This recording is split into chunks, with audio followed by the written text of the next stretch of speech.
Santo do Dia.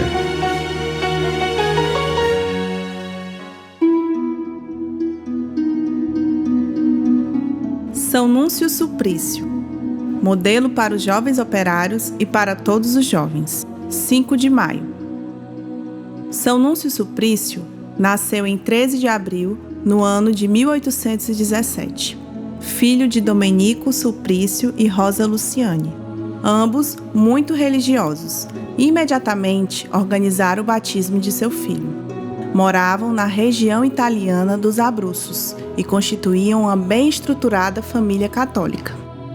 Aos 3 anos, Núncio recebeu também o sacramento do Crisma, em 16 de maio de 1820, mesmo ano em que morreu seu pai, com apenas 26 anos. 2 anos mais tarde, sua mãe se casa novamente, mas o padrasto da criança o tratava com aspereza e grosseria.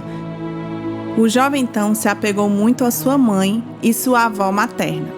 Nesse período de sua vida, começou a frequentar uma escola católica e iniciou seu conhecimento da pessoa de Jesus. O padre ensinou a ele que Jesus é o Filho de Deus feito homem e que morreu na cruz em expiação dos nossos pecados.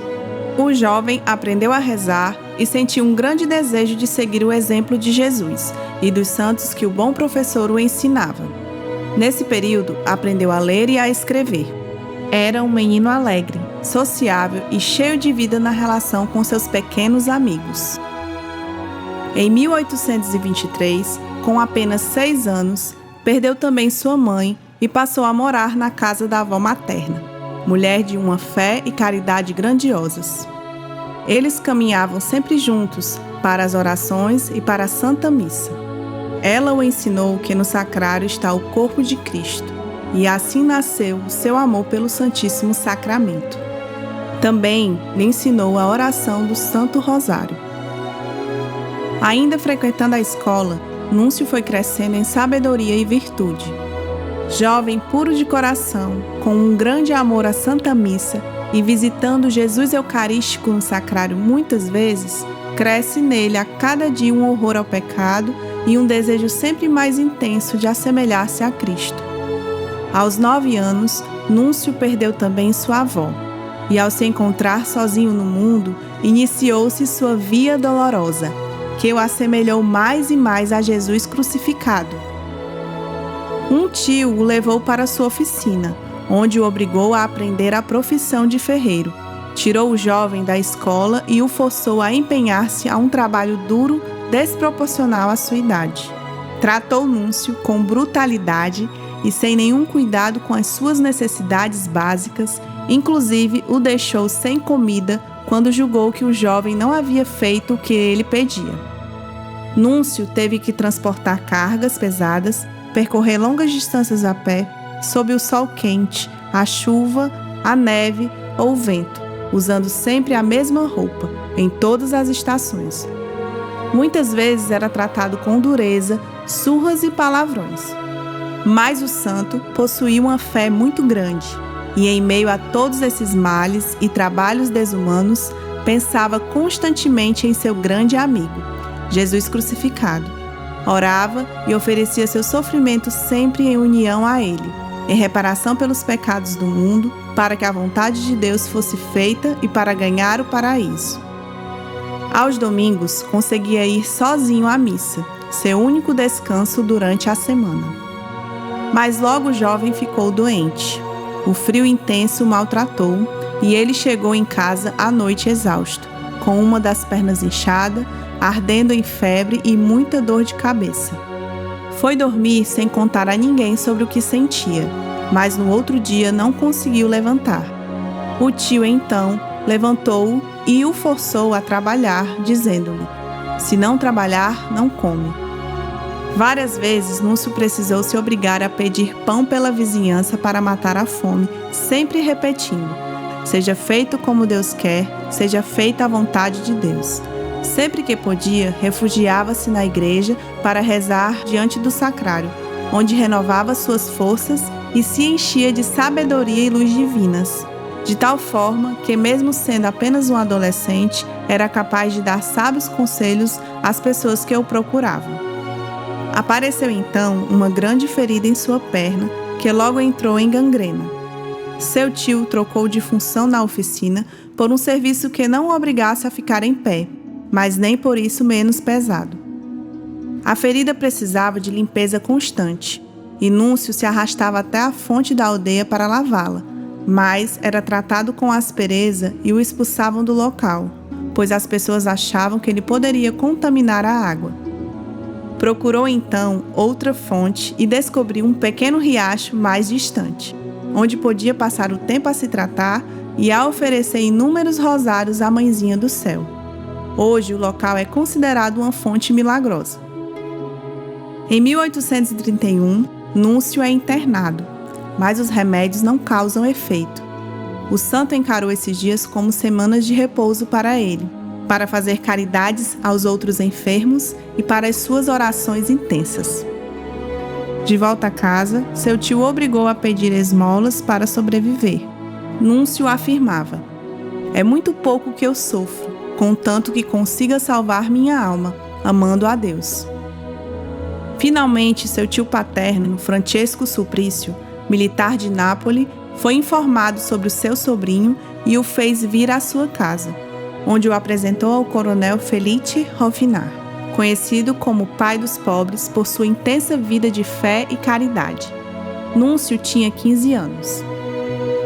Felice percebeu que tinha diante de si um verdadeiro anjo, um mestre da dor e do amor a Cristo, um jovem mártir, e a partir de então se estabeleceu entre os dois uma relação de pai e filho.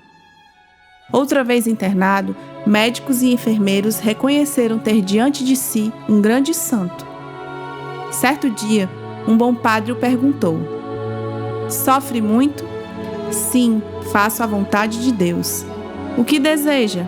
"Desejo me confessar e receber Jesus Eucarístico pela primeira vez." "E os seus pais?" "Estão mortos." "Quem cuida de você?" "A providência divina."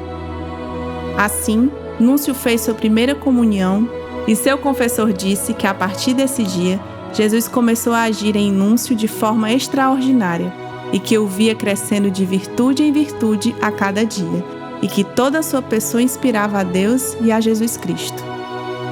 Passados cerca de 2 anos de tratamento, Núncio conseguiu melhorar um pouco. Abandonou as muletas e passou a andar só com um cajado. Nesta época, estava com 17 anos. Vivia um momento de paz, muita oração, ou no seu leito ou na capela em adoração. Visitava os outros enfermos como um verdadeiro apóstolo.